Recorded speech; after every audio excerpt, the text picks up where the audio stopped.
ভূতের বাড়ি। একটি ছোট শহরে একটি পুরানো পরিত্যক্ত বাড়ি ছিল যা ভূতের আবাসস্থল বলে পরিচিত ছিল। বাড়িটি একটি বড় অন্ধকার কাঠের কাঠামো ছিল যা বহু বছর ধরে পরিত্যক্ত ছিল। জানালার কাচ ভেঙে গেছে এবং দরজাগুলি পচে গেছে। বাড়ির ভেতরে ফার্নিচার ধ্বংসস্তূপে পড়েছিল এবং ছাদ থেকে ধুলো ঝরে পড়ছিল।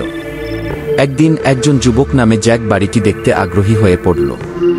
তিনি ভেবেছিলেন যে এটি একটি ভালো জায়গা হতে পারে যেখানে তিনি তার নতুন ব্যবসা শুরু করতে পারেন। তিনি বাড়িটির মালিকের সাথে যোগাযোগ করেছিলেন এবং তাকে এটি কিনতে রাজি করাতে পেরেছিলেন। জ্যাক বাড়িটি কিনে নেওয়ার পরে তিনি এটি মেরামত করতে শুরু করলেন। তিনি নতুন জানালা এবং দরজা ইনস্টল করেছিলেন এবং তিনি ফার্নিচার মেরামত করেছিলেন। তিনি বাড়িটি পরিষ্কার করেছিলেন এবং এটি আবার বাসযোগ্য করে তুলেছিলেন। জ্যাক বাড়িটিতে চলে যাওয়ার পরে তিনি অদ্ভুত ঘটনাগুলি অনুভব করতে শুরু করলেন। রাতে তিনি অদ্ভুত শব্দ শুনতেন, যেমন পদচারণা এবং হাসি। তিনি অন্ধকারে আলো দেখতে পেতেন এবং তিনি এমনকি কখনো কখনো কোনো কিছু দ্বারা স্পর্শিত বোধ করতেন। জ্যাক ভয় পেয়েছিলেন, কিন্তু তিনি নিজেকে বলেছিলেন যে এটি কল্পনা।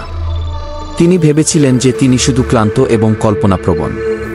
একদিন রাতে জ্যাক তার বেডরুমে ঘুমিয়েছিলেন যখন তিনি একটি শব্দ শুনলেন।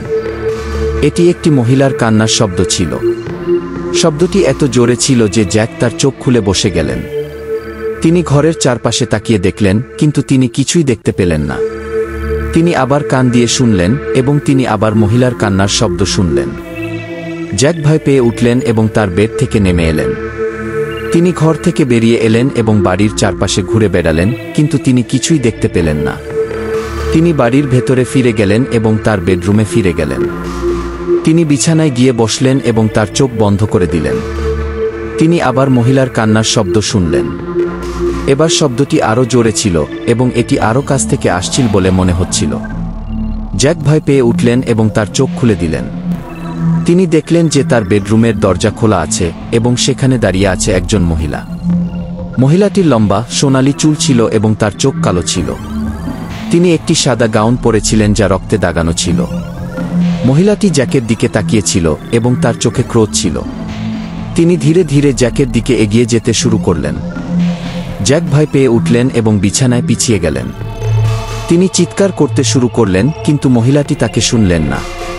মহিলাটি জ্যাকের কাছে পৌঁছে গেলেন এবং তাকে ধরে নিলেন। তিনি তাকে বিছানায় ফেলে দিলেন এবং তার উপরে বসে গেলেন। জ্যাক লড়াই করতে শুরু করলেন, কিন্তু মহিলাটি খুব শক্তিশালী ছিল। তিনি তাকে নিয়ন্ত্রণে রাখতে পেরেছিলেন। মহিলাটি জ্যাকের গলায় হাত রেখেছিলেন এবং তাকে শক্ত করে চেপে ধরলেন। জ্যাক নিঃশ্বাস নিতে পারছিলেন না এবং তিনি অচেত হয়ে পড়তে শুরু করলেন। যখন জ্যাক জেগে উঠলেন, তিনি হাসপাতালের একটি বিছানায় শুয়েছিলেন। একজন ডাক্তার তার পাশে দাঁড়িয়েছিলেন। ডাক্তার জ্যাককে বললেন যে তিনি অচেত হয়ে পড়েছিলেন এবং তাকে হাসপাতালে নিয়ে আসা হয়েছিল। জ্যাক ডাক্তারকে বললেন যে তাকে একজন মহিলা আক্রমণ করেছিল। ডাক্তার জ্যাককে বললেন যে তিনি কোনো মহিলা দেখেননি। জ্যাক ডাক্তারকে বললেন যে মহিলাটি লম্বা সোনালি চুল এবং কালো চোখ ছিল। তিনি একটি সাদা গাউন পরেছিলেন যা রক্তে দাগানো ছিল। ডাক্তার জ্যাককে বললেন যে তিনি ভুল দেখছেন। জ্যাক বললেন যে তিনি ভুল দেখছেন না। তিনি বললেন যে মহিলাটি বাস্তব ছিল। ডাক্তার জ্যাককে বললেন যে তিনি তাকে বিশ্বাস করেন। তিনি বললেন যে তিনি জানেন যে জ্যাক কি দেখেছেন। জ্যাক ডাক্তারকে ধন্যবাদ জানালেন এবং হাসপাতাল থেকে বেরিয়ে এলেন। তিনি বাড়িতে ফিরে গেলেন এবং তার বাকি জীবন সেখানে কাটালেন। তিনি আর কখনো ভূত দেখেননি, কিন্তু তিনি কখনো ভুলে যাননি যে রাতে কি ঘটেছিল।